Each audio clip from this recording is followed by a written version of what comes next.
эгерде сиз өмүрүңүзгө, ден соолугуңузга, ырыскыңызга, бала чакаңызга берекени кааласаңыз, келиңиз. Алланын үйүн зиярат кылыңыз.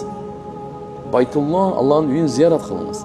Эгерде сиз хидаят кааласаңыз, туура жолдо жашаганды кааласаңыз, өмүрүңүздү туура жолдо өткөргөндү кааласаңыз, пайгамбарлар басып өткөн, сыддыкин сахабалар басып өткөн, оолиялар, солихиндердин басып өткөн жолунда сиз ошол жолго түшкөндү кааласаңыз, анда келиңиз.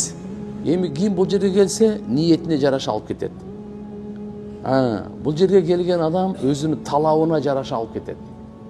Бул деген мындай бир чоң дария агып аткан, береке менен хидаяттын агып аткан чоң дарыясы. Сиздин идишиңизди карайт. Сиз алып кете турган идишиңиз кандай?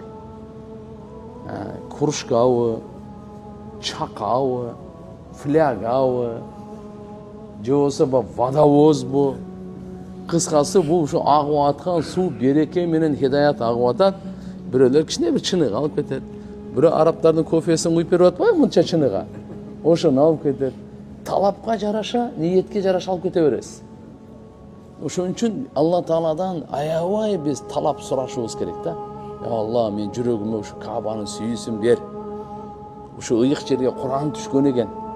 Ушу ыйык жерде эң адамзаттын улуусу, төрөсү пайгамбар Мухаммад алейхиссалам ушул жерде төрөлгөн экен. Пайгамбарыбызды Алла Таалам ушул жерде тандаган.